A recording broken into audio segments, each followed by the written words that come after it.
Você consegue imaginar um pó azul tão bonito, tão brilhante, tão fascinante, que pessoas lutaram para levá-lo para casa? Um pó que parecia mágico. Um pó que brilhava no escuro como se fosse feito de estrelas. Um pó que as crianças brincavam com ele nas mãos. Mas esse pó não era mágico, ele era morte pura. E o pior de tudo, ninguém sabia. Hoje eu vou te contar a história do maior acidente radiológico do Brasil. Uma história que poucos conhecem por completo. Uma história que começou com dois homens pobres tentando ganhar alguns trocados vendendo sucata. E que terminou com 4 mortos, centenas de contaminados, toneladas de lixo radioativo e uma cidade inteira com medo de seu próprio povo. Essa é a história do Césio 137, o pesadelo de Goiânia. Mas antes de começar, deixa eu te avisar. Essa não é apenas uma história sobre radiação. É uma história sobre medo, sobre preconceito, sobre abandono e sobre como o terror pode transformar vítimas em vilões aos olhos da sociedade. Então respira fundo, porque o que você vai ouvir agora vai te deixar inquieto. Vamos começar. 13 de setembro de 1987. Goiânia, capital de Goiás. Uma cidade tranquila, conhecida pelo seu povo acolhedor, suas árvores verdes, seu ritmo calmo de interior. Nada ali indicava que aquele dia mudaria tudo. Nada ali indicava que o Brasil estava prestes a viver seu pior pesadelo nuclear. No centro da cidade, havia um prédio abandonado. Antigamente, funcionava ali o Instituto Goiano de Radioterapia, uma clínica que tratava pacientes com câncer. Mas, em 1985, a clínica mudou de endereço. E simplesmente abandonou tudo. Deixou para trás equipamentos velhos, deixou para trás móveis quebrados e deixou para trás algo que nunca deveria ter sido deixado sozinho. Um aparelho de radioterapia, grande, pesado, feito de metal. E dentro dele, uma cápsula de aço e chumbo. Uma cápsula que continha 19 gramas de um material chamado cloreto de césio 137. Agora você pode estar pensando, 19 gramas? Isso é nada. Mas deixa eu te explicar uma coisa. 19 gramas de césio 137 não é pouca coisa. É o suficiente para matar. É o suficiente para contaminar uma cidade inteira. É o suficiente para transformar objetos comuns em lixo radioativo por décadas. E esse material estava ali, esquecido, abandonado, esperando. 2 anos se passaram. O prédio foi sendo destruído pelo tempo, as paredes descascaram. A vegetação invadiu. E ninguém se lembrou da cápsula até que... 13 de setembro de 1987. 2 homens entram no prédio abandonado. Eles são catadores de material reciclável. Homens pobres que sobrevivem vendendo ferro velho, cobre, alumínio, qualquer coisa que possa ser vendida por alguns trocados. Seus nomes eram Roberto dos Santos Alves e Wagner Mota Pereira. E naquele dia, eles acharam que tinham encontrado o ouro. Dentro da clínica abandonada, no meio de entulhos e poeira, eles viram um aparelho enorme, pesado, feito de metal. Parecia valioso. Roberto e Wagner decidiram levar aquilo, mas o aparelho era pesado demais, então eles começaram a desmontá-lo ali mesmo, com ferramentas improvisadas, marteladas, força bruta, e aos poucos o equipamento foi sendo destruído, até que eles encontraram algo diferente, uma cápsula de metal, pequena, cilíndrica, selada, pesada demais para o tamanho que tinha. Eles não sabiam o que era, mas sabiam que metal era dinheiro. Então, eles levaram a cápsula com eles. No dia seguinte, 14 de setembro, Roberto e Wagner venderam a cápsula para um ferro velho. O dono se chamava Devair Alves Ferreira. Um homem trabalhador, pai de família que não fazia ideia do que estava prestes a acontecer. Devair comprou a cápsula por alguns reais e a levou para o pátio do seu ferro velho. Ele também ficou curioso com aquele objeto estranho. Tão pesado, tão bem selado. O que será que tinha lá dentro? Devair começou a tentar abrir a cápsula. Dias se passaram. Ele batia, forçava, tentava de tudo. Até que no dia 18 de setembro, ele conseguiu. A cápsula se abriu. E de dentro dela caiu um pó branco, mas que no escuro brilhava. Brilhava em azul. Um azul intenso, fosforescente, quase mágico, como se fosse feito de luz. Devair ficou fascinado. Ele nunca tinha visto nada igual. Aquilo parecia sobrenatural. Ele chamou os funcionários do ferro velho. Chamou amigos, chamou vizinhos. Venham ver isso. E as pessoas vieram, e todas ficaram maravilhadas com aquele brilho. Devair levou um pedaço do material para dentro de casa. Colocou-o em um prato na sala de visitas.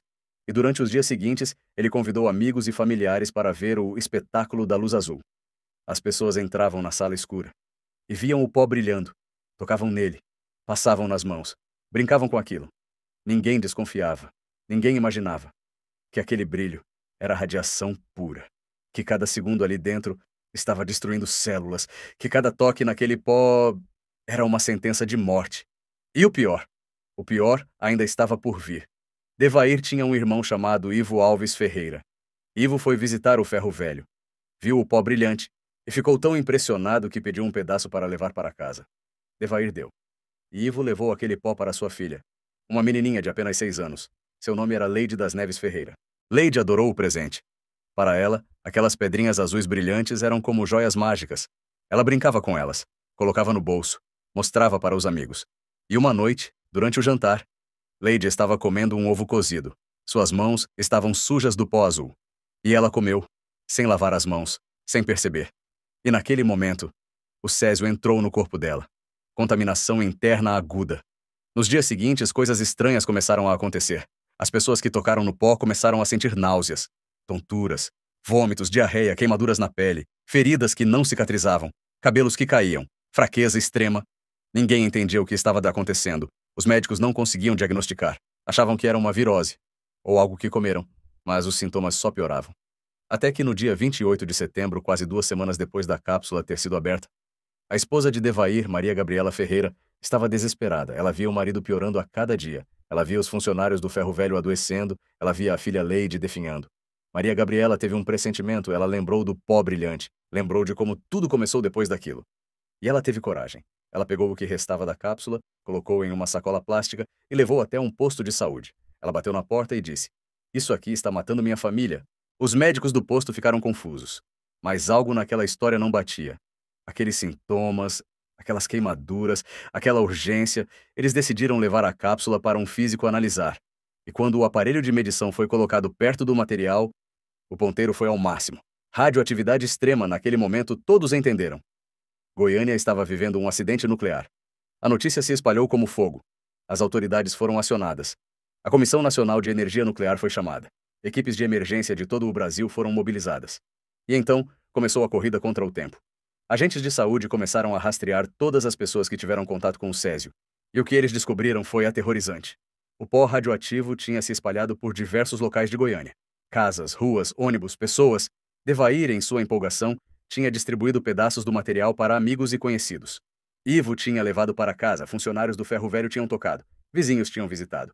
Centenas de pessoas foram expostas. E o pior, muitas delas nem sabiam.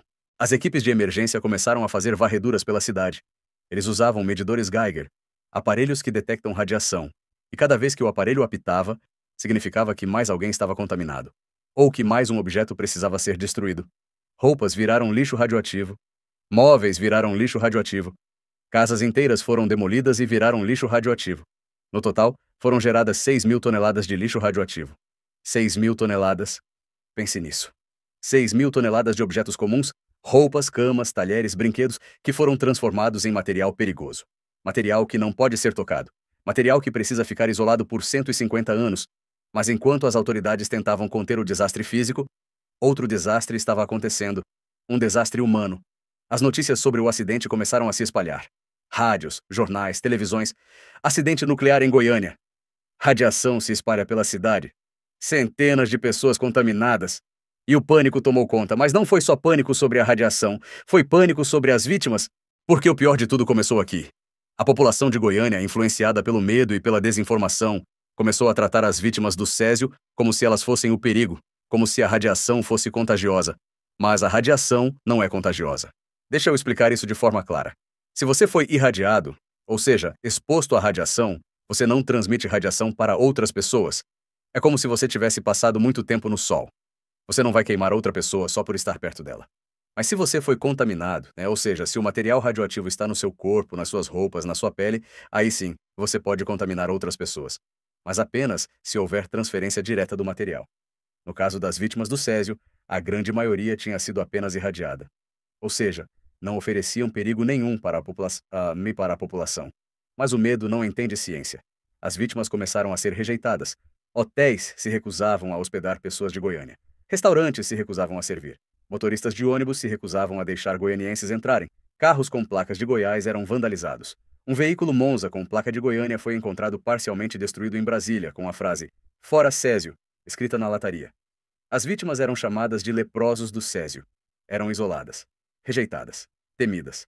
Famílias inteiras perderam suas casas, perderam seus empregos, perderam seus amigos e, pior, perderam sua dignidade. Mas enquanto isso acontecia nas ruas, nos hospitais, o terror era ainda pior. As pessoas mais gravemente contaminadas foram transferidas para o Hospital Naval Marcílio Dias, no Rio de Janeiro, o único hospital do Brasil preparado para tratar vítimas de radiação. Entre elas estavam Devair Alves Ferreira, o dono do ferro velho, Maria Gabriela Ferreira, sua esposa que teve coragem de levar a cápsula ao hospital, Leide das Neves Ferreira, a menininha de 6 anos, e 2 funcionários do ferro velho. Os médicos fizeram de tudo: transfusões de sangue, tratamentos experimentais, isolamento total. Mas a radiação já tinha feito seu trabalho.